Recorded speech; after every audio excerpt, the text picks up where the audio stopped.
The third breath was the age of man. Geffin's children. When the final breath ended, there would be a time of darkness. Developed by A44, an independent team from New Zealand, Ashen is an action RPG that shares many similarities with the Soul series.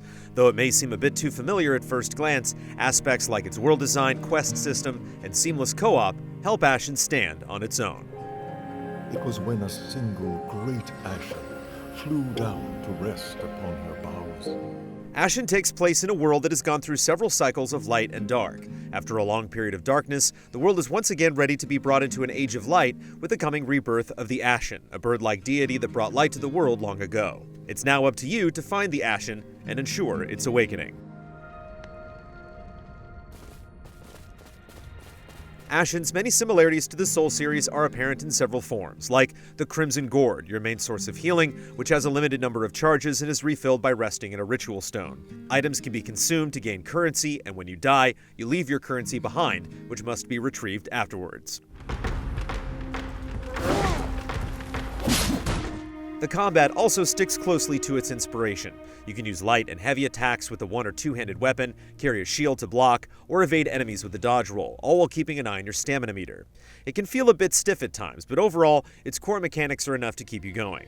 There are a decent number of different enemies, like giants and wolves, and while one enemy isn't much of a threat on its own, you're often thrown into situations where you'll need to battle several at a time. If you aren't careful, you can be quickly overrun, so you're encouraged to take your time and wait for the right moment to strike. There are also a few bosses along the way, although the first two are pretty boring and they aren't very strong.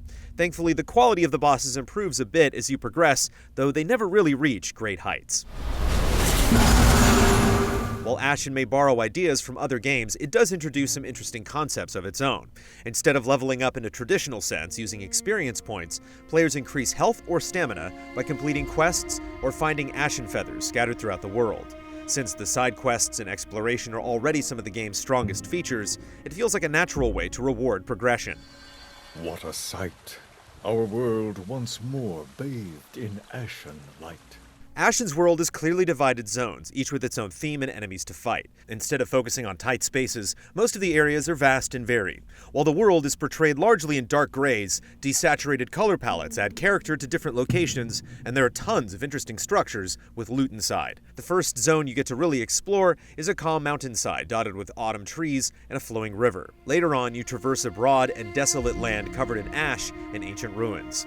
Exploring these areas is enjoyable and rewarding since many of the weapons, armor sets, and ashen feathers lie off the beaten path.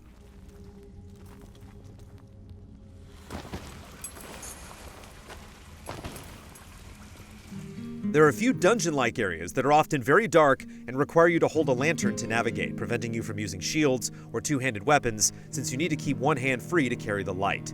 While the layouts can be decent, these dungeon sections drag on for way too long. Even though you unlock fast travel between ritual stones fairly early in the game, you can't fast travel inside of dungeons.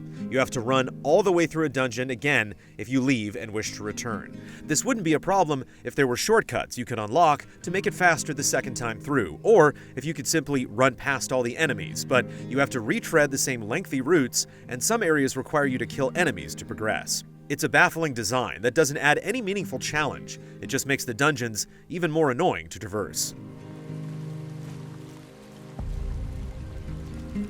Once you gain control of an area called Vagrant's Rest, it acts as your main hub in the game. It starts off small and sparse, but as you progress, new structures are built that house some of your companions and other characters. It's nice to see your town grow over time, and it serves as a visual representation of your hard work.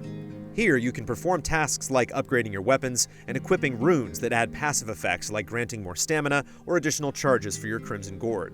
More features, such as potion crafting, can be added by helping characters and completing side quests. There are also relics that give even more beneficial effects, like Geffin's Blessing, which adds damage resistance, or Umbral Veil, which lets you survive one killing blow.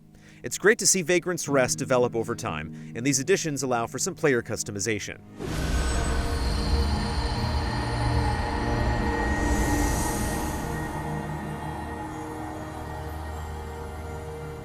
The side quests given to you by the world's various inhabitants are fairly simple tasks like killing a specific foe, but most are enjoyable ventures.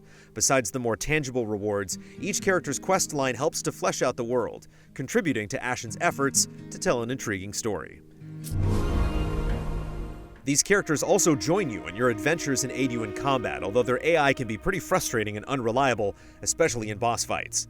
Thankfully, real players can also replace your AI companions at random when you visit a ritual stone, though it didn't happen often for us. Oddly enough, when a player does join your game, they look exactly like your AI companion, and the game doesn't give you any indication that you're playing with a real person, making interactions feel more confusing than exciting.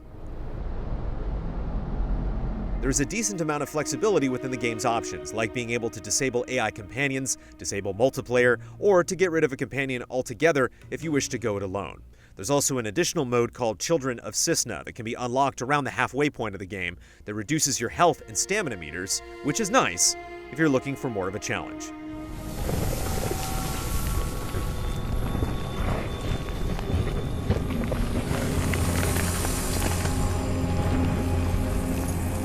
Ashen won't light the world on fire, but it's a decent RPG with a mysterious setting. While it follows a well-known formula, it has worthwhile side quests, and the larger spaces are enjoyable to explore. Though it may never come close to the heights of the games that it takes inspiration from, Ashen is still an entertaining expedition overall.